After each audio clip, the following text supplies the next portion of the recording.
Cassidy Hale, a covert Redback operative, is court-martialed after disobeying orders to save a child during a classified mission. Branded a traitor, she uncovers a hidden agenda that twisted her elite unit from extraction to assassination and made her the scapegoat. With the help of allies old and new, Cassidy exposes the corruption, reclaims her name, and rebuilds Redback with a new doctrine rooted in moral clarity. Welcome to my channel. They say rules keep the military from falling apart, but sometimes it's the rule breakers who hold everything together. My name's Cassidy Hale, 29 years old, born and raised in the shadow of Fort Braddock, Alabama. And until a few months ago, I was a lieutenant in one of the most elite covert operations units the U.S. military never officially admitted existed, Redback Division. I wasn't the first woman to graduate from the grueling Nightshade selection program, but I was the first to be embedded in Redback. 23 missions. None acknowledged. Not even to my family. You learn to live with the silence. You learn to value the mission more than the medal. But you don't expect the silence to become your trial. The cuffs bit into my wrist as 2 military police escorted me down the center aisle of the Charleston High Tribunal Hall. They were tight enough to be humiliating, but not enough to hurt, because pain wasn't the point. Theatrics were. Spectators sat stiff and judgmental in their seats, most of them in polished uniforms that had never been within 1,000 miles of a real battlefield. I could feel their eyes. Some curious. Some amused. 1 or 2 gleaming with that quiet, bureaucratic cruelty you only ever see in polished boots and filed reports. The judge, Rear Admiral Sinclair, hadn't looked up yet. He was flipping through my personnel file with the air of someone scanning a resume before a job interview, until he hit page 17. He froze. Sinclair's eyes lingered on the black bar across the top of the page. Project Redback. Eyes only. For a heartbeat, he just stared. Then his jaw tightened, his hand visibly shook, and his gaze lifted slowly, like he was seeing me for the first time. He knew what that meant. That mark. That clearance level. That I wasn't just another reckless soldier who'd gone rogue. I was one of his. One of the ghosts the military trained for the kinds of missions it couldn't even whisper about. The ones where right and wrong didn't exist. Only what got you home. That's when the whispers in the room stopped. The prosecutor's voice cracked through the silence like a whip. Your Honor, the defendant, Lieutenant Cassidy Hale, has been charged with insubordination, gross misconduct, and endangerment of her unit during Operation Sentinel Dusk. They made it sound so clean. So procedural. What they didn't say was that during that mission in Eastern Zara, a country most maps didn't even bother labeling anymore, I had defied orders to save a child. One girl. About 7 years old, alone in a compound that was about to be leveled. Command told us to hold the perimeter. Orders were strict, no deviation. But I saw her, crouched under a torn plastic tarp, clutching a stuffed bear with one eye missing. And in that moment, I wasn't a Redback operator. I wasn't a soldier. I was a human being. So I ran, broke position, scooped her up under enemy fire, took 2 rounds to the vest, 1 through the shoulder, and still made it back. The mission still succeeded. No casualties. Target neutralized. But my commanding officer, Colonel Travis Merrick, wasn't impressed. He saw it as a betrayal of the mission. And maybe more damning, he never believed I belonged in Redback in the first place. Said it in fewer words during my debrief. Women break formation. Men complete missions. That line stayed with me longer than the bullet wound. Now, I stood cuffed in the very courtroom where decorated veterans received honors, while my record, redacted and unread, was used as a weapon against me. Sinclair cleared his throat.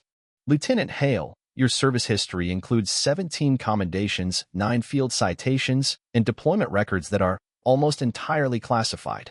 Why were these details not included in the initial review packet? The prosecutor blinked. Sir, the records weren't marked as relevant. Not relevant? Sinclair snapped, rising to his feet. Lieutenant Hale is a confirmed Redback operator. That changes the scope of this tribunal entirely. I didn't move, didn't breathe. The air in the room had thickened, heavy with a truth no one had expected. Sinclair stepped down from the bench and walked straight toward the table where I sat. Lieutenant, you're wearing restraints in a courtroom built to honor service. That is unacceptable. He turned to the bailiff. Remove them. Now. The man hesitated, protocol rattling in his head, but a glare from Sinclair ended the debate. The cuffs fell away with a metallic clink. I rubbed my wrists, but not out of pain, out of shock. Sinclair looked at me, and in that moment it wasn't admiration or pity in his eyes. It was recognition. I had never asked for it. But God, I needed it. The tribunal wasn't over. Not by a long shot. But something had shifted. I wasn't just the accused anymore. I was the soldier they'd trained to do the impossible and then punished when I did. And this time, I wasn't standing alone. When you've been trained to disappear, the hardest thing to do is stand still and let yourself be seen. That's what the courtroom felt like, standing naked in front of a crowd of people who'd already made up their minds. Only now, those minds were beginning to shift. Rear Admiral Sinclair stood behind the bench again, tapping a redacted file with his index finger like it was a detonator. His voice came low, but every word struck like artillery. I've presided over 100 courts-martial, but I've never seen a prosecution try to bury an operator's service record under bureaucracy. Lieutenant Hale's Redback status isn't just a footnote, it's the whole damn book. The prosecutor, a square-jawed captain named Reyes, straightened like a man trying to keep dignity wrapped around a sinking ship. With all due respect, sir, her classified status doesn't excuse her deviation from protocol during Operation Sentinel Dusk. I wanted to say something. I really did. But when you're used to working in the dark, speaking up feels unnatural, like trying to shout through fog. So instead, I sat still, hands folded, listening, watching. Sinclair didn't shout. He didn't need to. His authority moved like gravity. Captain, would you like to explain how the mission was compromised by Lieutenant Hale's actions? Reyes opened his folder. She broke formation, exposed her position, risked enemy retaliation, and extracted a civilian child directly linked to our asset in Korovan intelligence. Another voice cut in. From the back of the room, a tall woman in a gray suit stepped forward, credentials clipped to her collar like a dagger. Miss Colfax, Sinclair said, surprise softening his voice. I wasn't aware intelligence was attending this tribunal. She gave a sharp nod. We weren't. Not until this morning. A request for review came from Special Operations Command. I was asked to verify the nature of the civilian Lieutenant Hale rescued. Reyes blinked. She was a local. A civilian.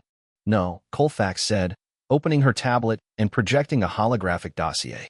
She was the daughter of Ijan Ramek, one of our most valuable counter-terror assets embedded in the Zirin militia. We nearly lost him after this mission.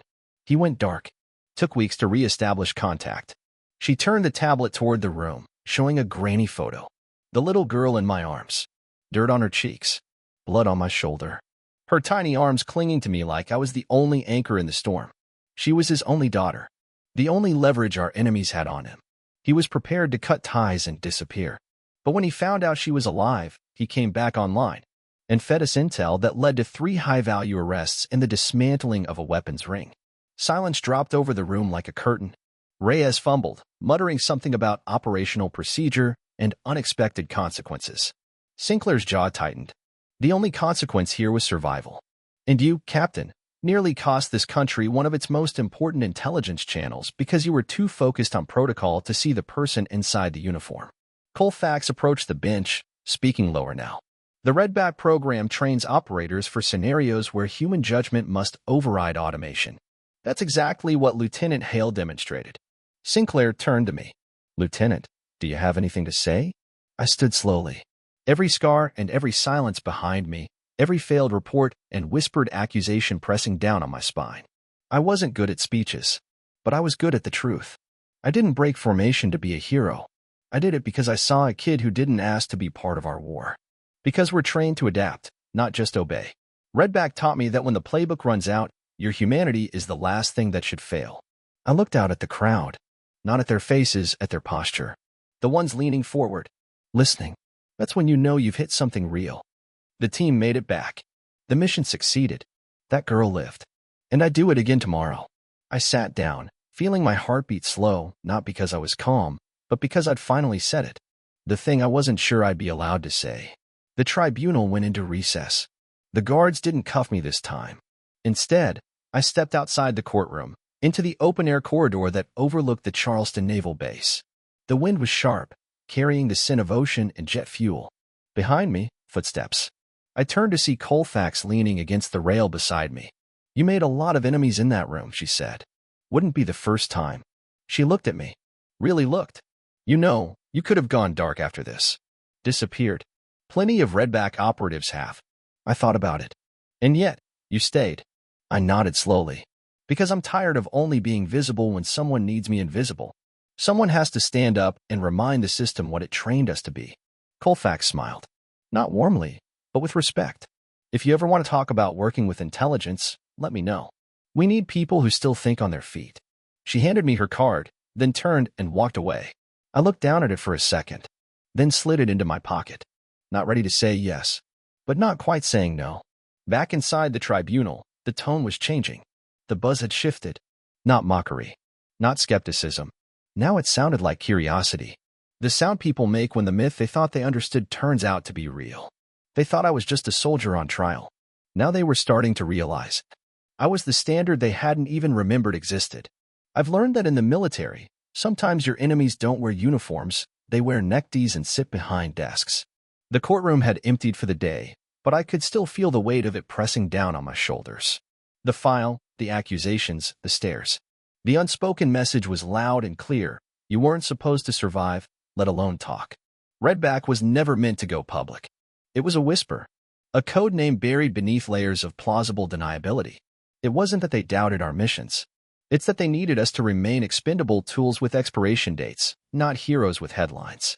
I left the tribunal through the side entrance and walked straight past the rows of polished staff cars and press vans.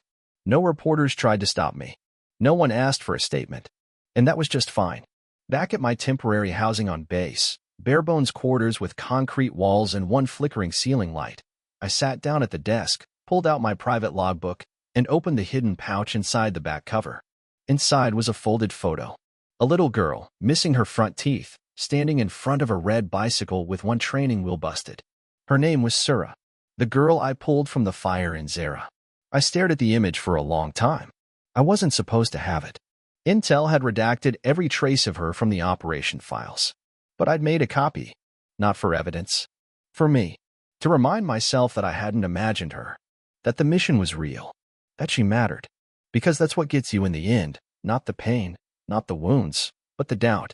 The long, sleepless nights when you start to wonder if you really did the right thing. Or if the system was right all along and you just couldn't see it. A knock on the door pulled me out of that spiral. I cracked it open and found a young MP standing there. Nervous. Pale. Ma'am, someone's here to see you. My first instinct was suspicion. In my world, visitors usually mid-interrogations, not reunions. Who is it? He swallowed. Says his name is Lieutenant Mason Hale. He says he's your brother. I blinked. I hadn't seen Mason in 4 years. He'd been stationed in Europe, flying Black Hawks in Norway and pretending not to care that his big sister had joined the shadows. We talked once, maybe twice a year. Short, stiff phone calls. But now he was standing outside my door. I opened it. And there he was, still tall, still annoyingly handsome, and still carrying that same guilty tilt in his eyes he'd worn since the funeral. He stepped in without waiting for permission. Cassidy. I closed the door behind him. If you're here to talk me out of this, don't bother. No, he said quietly. I'm here because I saw the tribunal transcript. And I read your file. The full one. My heart stopped. How the hell did you get access to it? I didn't, he interrupted. It showed up in my secure inbox this morning. Anonymous sender. Attached were surveillance reports, after-action notes, and your Redback training profile. It's insane, Cassidy. You shouldn't even exist in the system. And yet, there it was. I crossed my arms. So now you believe me. He winced. I always believed you. I just didn't know what you were going through. For a moment, neither of us spoke. The silence wasn't heavy. It was old. The kind that builds over years of conversations that never happened. He pulled out a hard drive from his jacket. There's something you need to see. The girl, Sura. She wasn't a civilian target. She was flagged. Intel had eyes on her. I stared at him.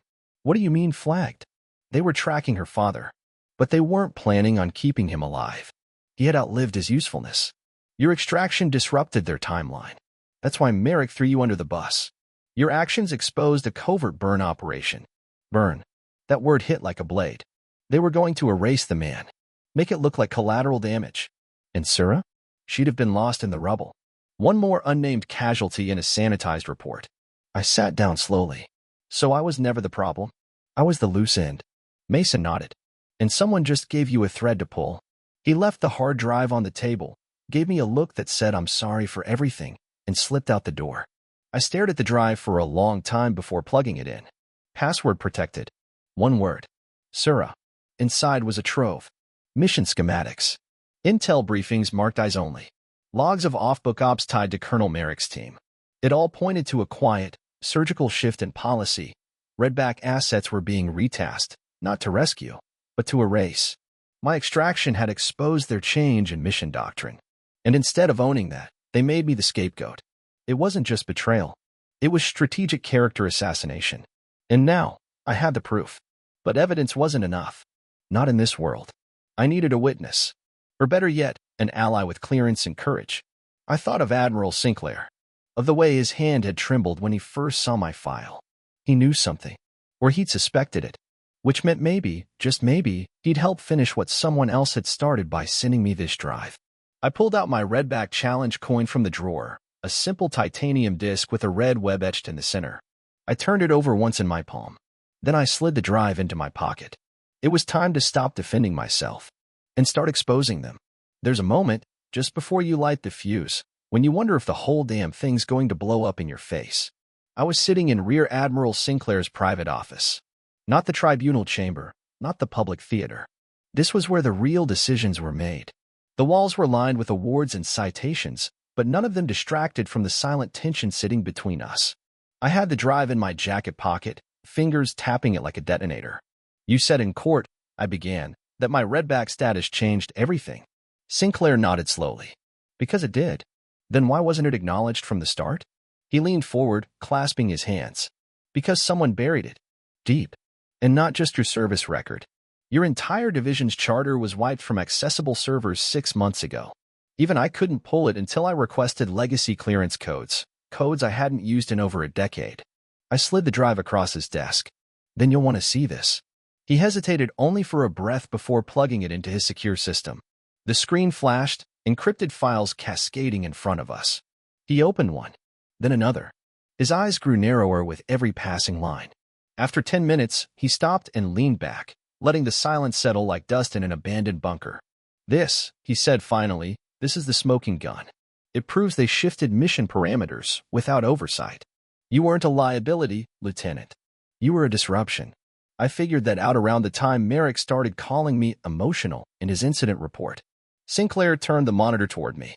These operations, Redback, Night Watch, Black Amber, they were designed with one purpose: rapid extraction and non-lethal disruption. Somewhere along the line, that changed. And they never told anyone who wasn't in their new loop. Someone fed Merrick authority they didn't have the right to give, I said. And when I pulled that girl out, I ruined the hit. So they built a paper trail that made me the problem. He nodded. And now it's on me to decide what to do with that problem. I stood. That's why I came here. Not to ask for a pardon. Not to beg for a promotion. I want you to help me open the curtain. You said it yourself. We were trained to override when the playbook fails. Well, it failed. He was quiet for a long time. Then, to my surprise, he pulled a plain envelope from his drawer. Someone knew you'd come to me. This arrived this morning. No name. Just this. He slid it across the desk. I opened it. Inside was a photograph. A black and white shot from a surveillance drone, date stamped 3 weeks ago. It showed Merrick meeting with someone wearing civilian clothes, but I knew that face. General Hugo Maddox, former head of Joint Special Operations. A man who retired under mysterious circumstances after 2 field ops went south and 4 operators died in a cleanup op that was never acknowledged. Sinclair said what I was already thinking. If Maddox is still pulling strings, Merrick's just the middleman. This goes beyond Redback, I murmured. Yes, and if you go any deeper, there's no safety net. I slid the photo back to him. Then I'd better stop asking for one. He stared at me for a long beat, then picked up the phone. Get me Colonel Reyes, he said into the receiver. Tell him to prep the declassification request. He hung up and looked me dead in the eye. You're going to need backup.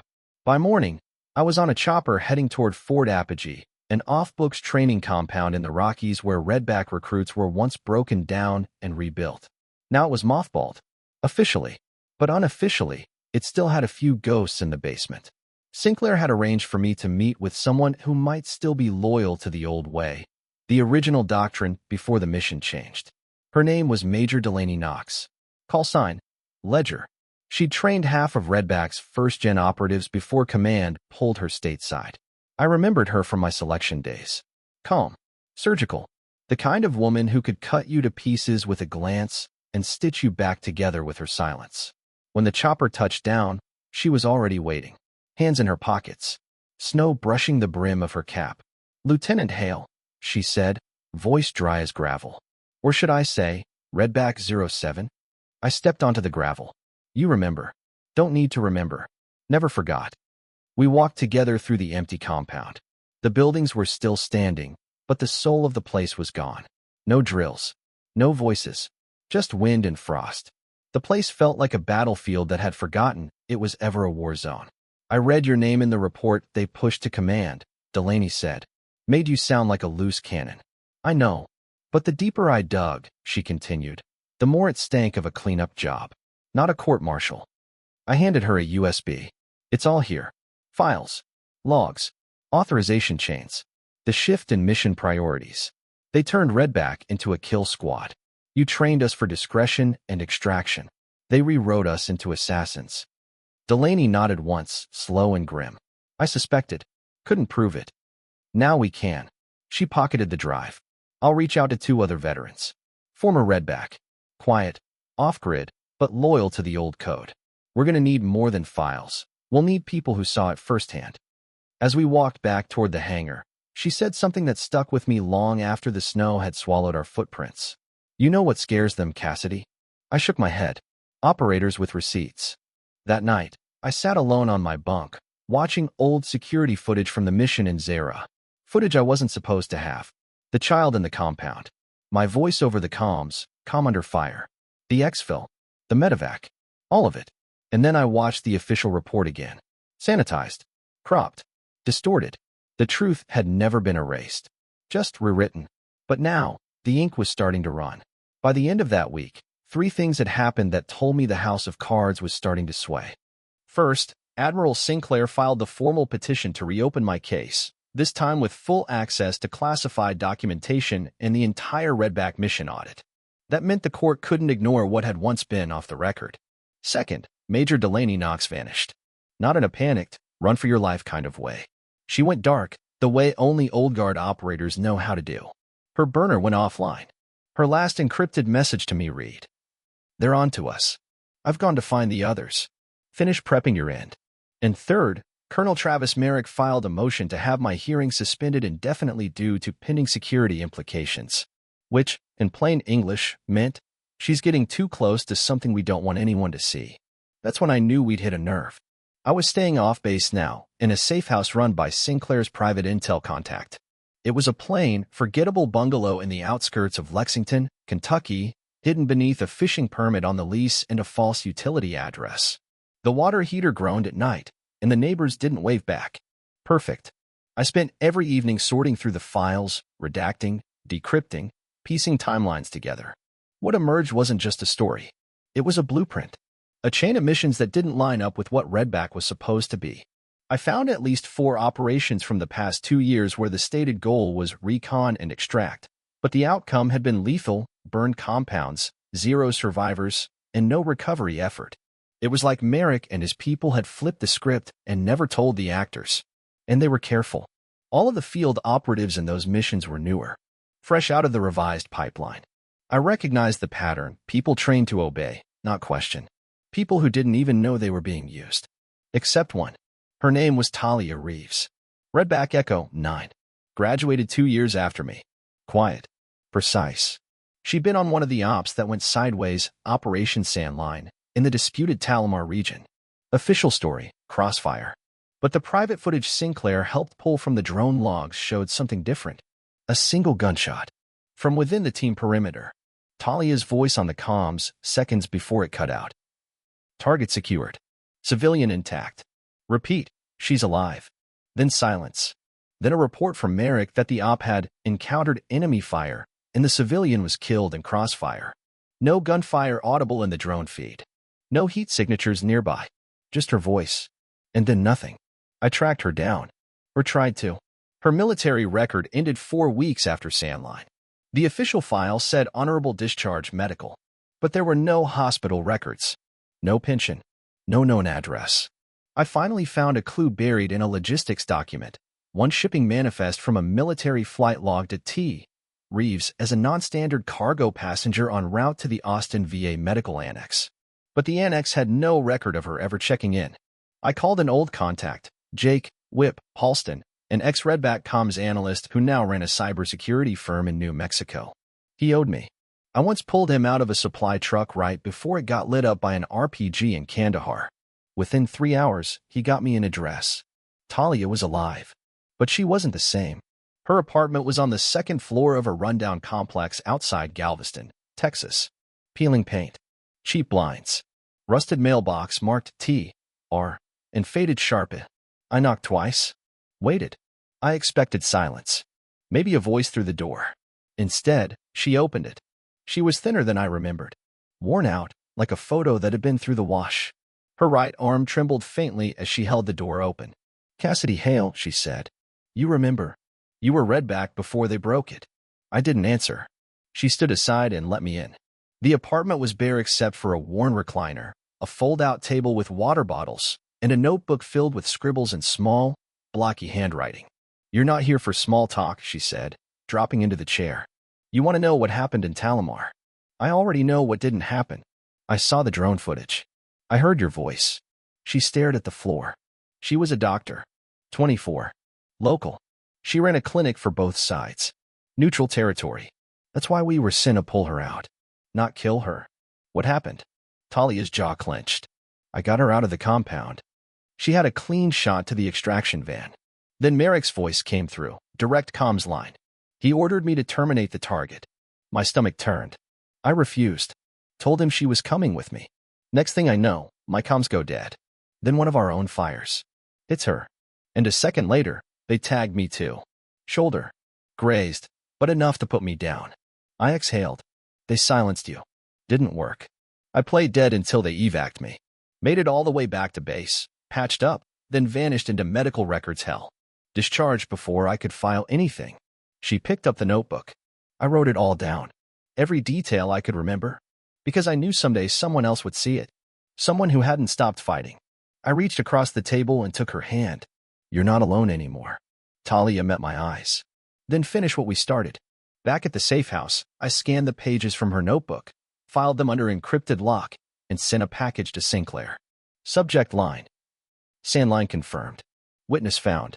His reply came back in less than 10 minutes. Prepare for a closed session. We take this to Washington next. That night, I stood on the back porch of the bungalow, watching the sky. Dark. Still. But I didn't feel like a fugitive anymore. I felt like something else. A weapon someone else had forged, now finally learning how to aim herself. I never imagined stepping foot in the Pentagon again. Not after everything. But Admiral Sinclair had pulled the right strings. I was flown in under escort, no uniform, no rank on display. Just my name, and the weight it now carried. The hearing was scheduled in a restricted chamber 3 levels below the surface. A special oversight committee. Eyes like scalpels. Their job wasn't justice, it was containment. But Sinclair made sure the facts couldn't be buried. Talia Reeves sat beside me. Yes, Talia. Alive, alert, and wearing her old unit pin like a scar. When she walked into the room, jaws clenched. Merrick had tried to erase her. Her presence was a hammer through the lie. I kept my words brief. Redback was built for precision. Intelligence. Extraction.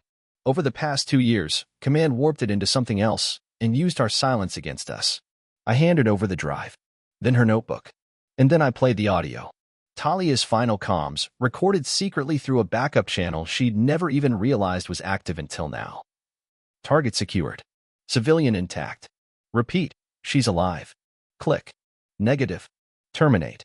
Pause. Sir, she's unarmed. She's not a threat. That's an order. Echo 9. I won't do it. The room fell still. Sinclair stood. Ladies and gentlemen, you've just heard a war crime attempted under direct orders from you. S. Command. And a soldier refusing to carry it out. Colonel Merrick wasn't there. He'd resigned 2 days earlier. They tried to protect the program, but we'd already torn the veil. 2 hours later, the committee issued its ruling. My court-martial was vacated, my record fully restored. Talia's status would be corrected. The Redback program was frozen pending full investigation. Justice didn't roar. It whispered. But for once, it spoke in our direction. Outside, Talia and I stood in the pale winter sun. She looked lighter, not healed, but no longer invisible. "What now?" she asked. I glanced up at the flag overhead. "We rebuild it," I said. "The way it was supposed to be." Weeks passed. The military stayed silent publicly, but behind closed doors, the shockwaves were spreading. I wasn't reinstated to Redback. I was handed the keys to rebuild it. Sinclair called it a reboot. But I knew better. This wasn't about bringing Redback back. It was about resurrecting its soul. I took command of a new training division at Fort Apogee, 12 hand-picked recruits, half of them women, all of them chosen for one reason: judgment under fire. Not strength. Not speed. Judgment. My first order of business? Erase the fear. No more secrets for the sake of someone else's power. If we were going to ask these operators to make the impossible call in the field, then commandoed them trust. "We're not training weapons," I told them on day one. "We're training leaders who know when not to fire." They looked young, hungry. Some still had that edge, the one that says prove yourself at any cost. I recognized it. I'd worn it once, but now I wore something else. A pin on my collar. Small, silver, and simple. The old Redback insignia, redesigned. No longer hidden in shadows. I called it the reckoning mark. Talia joined me as an instructor. At first she hesitated, said she wasn't ready. But when the recruits asked her about courage, she answered without blinking. "Courage is when your instinct and your orders collide, and you follow the one that won't haunt you later." That hit them hard, and it should have. We weren't preparing these operators for glory. We were preparing them for truth. I got a letter a few days later. Handwritten. No return address. It read, "You saved my daughter. You didn't know who I was. You didn't need to. Thank you. A. Ramick." I sat with that letter for a long time. It reminded me why we fight. Not for medals. Not even for justice. But because sometimes, one decision can rewrite a future no one else will ever see. And someone has to make it. They say institutions never apologize. But sometimes, they try in their own way. A month after the hearing, I stood in front of a closed-door panel at the Naval Ethics Review Board. No cameras. No press. Just senior officers, Sinclair included, and a few quiet, watchful men in suits. They weren't there to honor me. They were there to listen. "Commander Hale," the chair began, "we're reviewing the circumstances that allowed a classified operator to be scapegoated without oversight. What do you believe failed first?" I didn't hesitate. Accountability failed. Command authority was given without conscience checks. And because we operated in silence, the people most responsible were also the least visible. The room didn't flinch. So I added one more thing. But I don't regret what I did. Not for a second. If we teach operators to ignore humanity in the name of protocol, we deserve the consequences that follow. That made them shift in their seats. When it was over, Sinclair found me outside. "They're not used to operators speaking like that," he said. "I wasn't speaking like an operator," I replied. "I was speaking like someone who finally got her voice back." He handed me a small velvet box. Inside, a medal I'd never seen before. No inscription. No citation. Just the Redback emblem, recast in black steel. "It's unofficial," he said. "But the right people know what it means." I nodded. "That's enough." That week, we held a quiet ceremony at Fort Apogee. Just the recruits, a few former operators, and Talia. One by one, they stepped forward to receive their qualification insignia, not just for surviving the training, but for demonstrating something rare. Moral clarity under pressure. As the last recruit stepped back, Talia looked at me. "You really rebuilt it," she said. "No," I answered. "We did." And for the first time in a long while, I felt something I hadn't since that compound in Zara. Peace. The calls started coming in from across the services. Quiet ones. From Marines. Rangers. Even Air Force intelligence. Not official inquiries. Just questions. How did you push back and not get steamrolled? What if I saw something like that and didn't speak up? Would they listen to someone like me? At first, I tried to answer every message personally. But the volume grew fast. Turns out, I wasn't alone. I was just first. Sinclair called it a ripple effect. I called it something simpler. The reckoning spreading. Talia and I worked late into the nights, drafting a new set of protocols. A framework for protecting whistleblowers inside classified units. A new vetting system that judged not just skill, but judgment under real-world pressure. And this time, no more secrets. Every protocol was documented, reviewed, audited. We weren't just fixing Redback. We were challenging the very idea that secrecy excused injustice. A few weeks later, I was asked to speak at the National Defense Leadership Summit in D.C. I stood at the podium in front of generals, senators, academy leaders, and every kind of rank you could imagine. No script, just truth. When I stood in that courtroom, I wasn't worried about my record. I was worried that no one cared why I broke protocol. I paused, let the silence hang. But doing the right thing isn't always clean. Sometimes it looks like chaos, like risk, like betrayal. But it's only betrayal if you serve the rulebook instead of the people. The room didn't erupt. No ovation, no applause. But they listened. And afterward, several came to shake my hand, not for what I'd done in Zara, but for standing my ground when the system pushed back. That night, I visited the memorial garden on base. I placed a small coin beneath the Redback plaque, newly installed. No names, just an inscription. To those who operated in silence and still chose to protect. I didn't cry, but my hands trembled a little, not from fear, from the weight finally lifting. 1 year to the day after I stood in handcuffs before a silent courtroom, I stood on a windswept bluff overlooking Arlington. A new generation of operators was graduating, and I wasn't watching from the shadows. I was standing in front of them. 12 faces, every one different. Different backgrounds, different scars. Some had stories they weren't ready to tell yet, but I could see it in their eyes. They understood the weight now. What it meant to carry out a mission that would never be known, never be praised, and to do it anyway. Talia stood at my side. Her arm had healed. Her voice hadn't wavered once in months. She had become the steady compass they all turned toward. I stepped forward and gave them the final words of their training. You don't have to be loud to lead. You don't have to be seen to matter. What you do need is a spine made of steel and a heart that knows the difference between obedience and honor. No claps. No cheers. That's not how we honored warriors like these. Just silence. The good kind.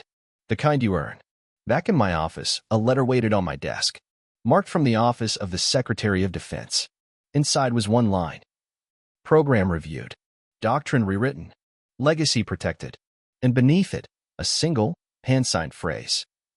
Thank you for reminding us who we are. I keep very little on my office walls. Just one photo, framed and centered. A girl, 8 years old, standing beside a rusted bicycle. A missing front tooth. Her eyes wide. She doesn't know my name. She never will.